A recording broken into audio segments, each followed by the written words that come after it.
Assalamualaikum warahmatullahi wabarakatuh.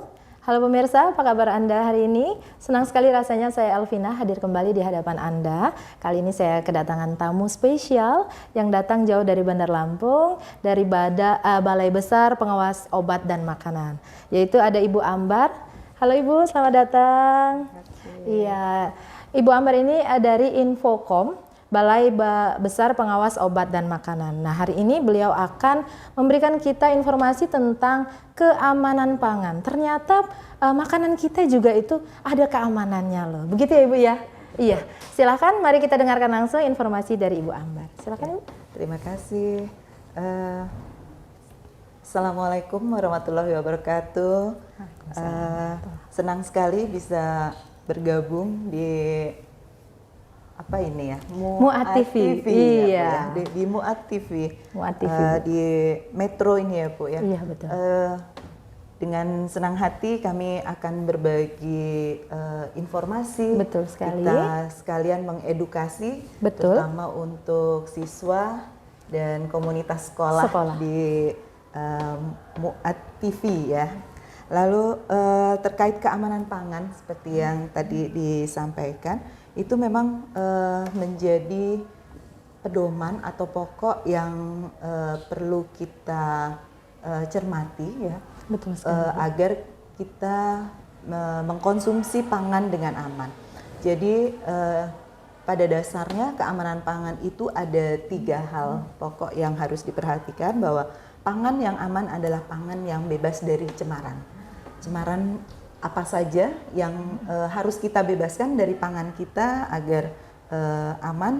Ada cemaran fisika, cemaran biologi, dan cemaran kimia. Nah, pada dasarnya itu Bu, untuk 3 cemaran. Lalu untuk komunitas sekolah nih, di sini juga kita ada 5 kunci keamanan pangan. Untuk diterapkan di komunitas sekolah. Bisa kita terapkan di komunitas sekolah ya Ibu ya? Apa aja itu Bu?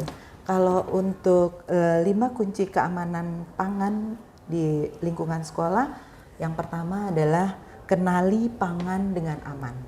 Jadi kita harus betul-betul bisa mencari mana pangan yang aman. Pangan yang aman yang itu tadi, yang bebas dari 3 cemaran tadi ya, bebas cemaran fisika. Biasanya itu kalau makanan dikelola dengan baik tidak ada rambut yang jatuh ya. Itu lalu, termasuk ke cemaran fisika ya? Itu cemaran fisik, rambut. Itu paling sering sih tapi. Nah itu juga salah satu indikator bahwa pengolahan pangan juga kurang bersih ya. Gitu. Jadi si pelaku pengolah pangan tidak menggunakan alat pelindung diri ya, tidak menutup rambutnya sehingga rambutnya bisa jatuh mencemari pangan yang diolah. Lalu apalagi sih biasanya ibu-ibu ini suka cuci beras tapi tidak diperhatikan, ternyata masih ada batu kerikilnya. Oh iya, benar. Itu termasuk fisika ya. Fisik kita kan juga nggak nyaman ya Bu ya, kalau kadang-kadang mau makannya nasinya kotek. Ya lagi enak-enaknya makan nasi pulen ternyata aduh giginya juga sakit. Lalu ada juga cemaran fisik itu karena peralatan makan kita. Oh iya, ya, yang kurang bersih ya. Yang kurang bukan kurang bersih ya. Kalau fisik biasanya misalnya ada patahan atau sempalan dari gelas, dari piring. Nah itu juga bisa mencemari pangan yang akan kita makan. Cukup berbahaya juga ya. Cukup berbahaya bila tertelan dan selalu efeknya nanti ke kesehatan. Betul sekali. Lalu untuk pangan aman ini bebas dari cemaran kimia.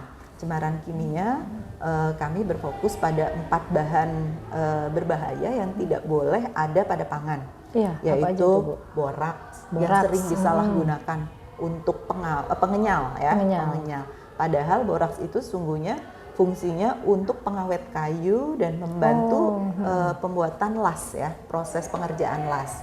Lalu formalin ya, pengawet mayat tapi disalahgunakan untuk pengawet makanan. Ini masih kemarin kalau untuk ikan asin kita sudah sampling nih, banyak yang aman ya, banyak sudah tidak menggunakan formalin lagi karena sekarang sudah banyak nelayan yang menggunakan sistem rebus gitu. Jadi di perahunya mereka langsung rebus, jadi sudah awet duluan. Tapi untuk cumi kami masih menemukan beberapa. Di cumi ya, masih cumi ya, Ibu, asin ya. Oh iya, itu Ya, lagi viral kayaknya Ibu ya, cumi ya. asin. Nah, itu juga karena apa ya? Mungkin kalau dia nggak pakai formalin merasa rugi kali ya, karena nyusutnya banyak ya. Oh, jadi karena cumi kan termasuk moluska ya, lebih banyak airnya. Iya. Dia kalau sudah dikeringkan terlalu nyusut ya, Iya, susutnya betul. banyak. Mungkin itu yang dipikirkan oleh pelaku usaha, tapi itu tidak baik karena formalin juga efeknya ke kesehatan jangka panjang, bisa merusak hati, ginjal, bahkan sampai kanker. Nah, lalu zat pewarna untuk bahan kimia, zat pewarna tekstil atau zat pewarna cat tembok yang disalahgunakan untuk pangan, itu ada rodamin B dan metanil yellow. Masih sering digunakan ya Ibu? Ya, itu masih ada juga kami jumpai. Nah, Padahal ini, sebenarnya kan ada ya pewarna untuk makanan. betul. Mungkin Inilah karena yang kita harganya lebih edukasi. murah ya Ibu ya? Atau gimana itu Bu? Kenapa Harga kok para pelaku bisa usaha jadi ini harga lebih murah, lalu dengan sedikit zat warna itu digunakan cukup memberikan warna iya, yang betul. Lebih cerah. hemat jadi. Tapi sebetulnya tidak seberapa ya kalau kita bandingkan dengan mungkin biaya produksi secara global. Jadi inilah edukasi kami, kita arahkan, kita anjurkan masyarakat untuk menggunakan bahan-bahan sesuai peruntukannya. Jadi jangan disalahgunakan, kalau itu memang bukan untuk pangan jangan dipakai untuk Iya, pangan. betul sekali. Tuh. Lalu yang ketiga adalah cemaran biologi.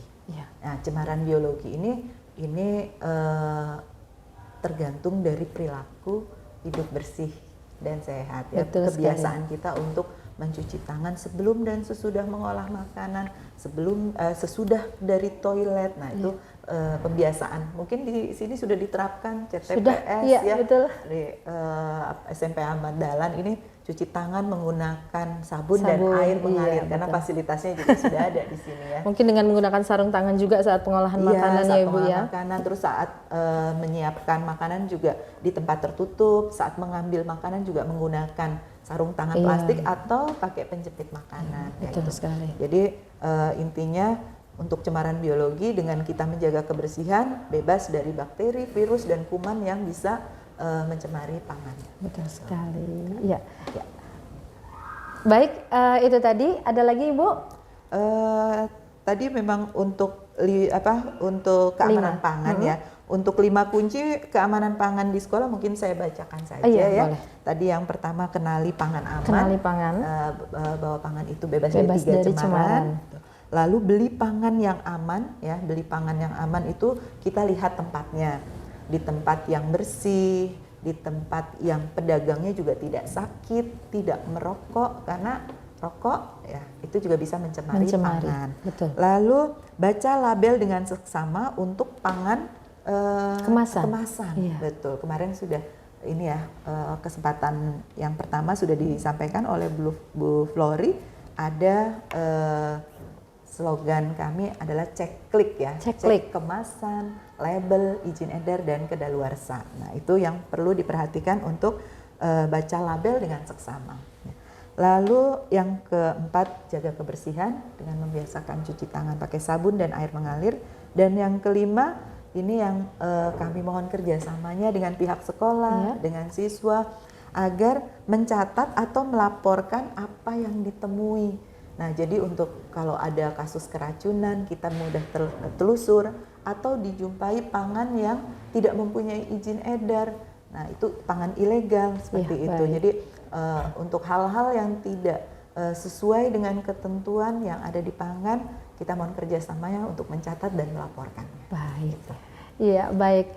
Demikian tadi pemirsa informasi dan edukasi yang diberikan oleh Ibu Ambar tentang keamanan pangan. Jangan lupa pastikan makanan yang kita konsumsi itu bebas dari cemaran. Tadi ada 3 yang disebutkan Ibu Ambar, cemaran biologi, fisik dan kimia. Dan yang paling sering dijumpai adalah cemaran kimia. Dan tentu saja untuk 5 kunci kami harapkan juga bisa diterapkan oleh Bapak Ibu yang ada di rumah, tentunya dengan menggunakan slogan kemarin ya Bu ya, cek klik, ya. Cek kemasan, label, izin edar, dan kadaluarsanya. Demikian edukasi dari kami. Kami mohon undur diri. Terima kasih atas kebersamaan Anda. Terima kasih Bu Ambar. Sampai jumpa lagi.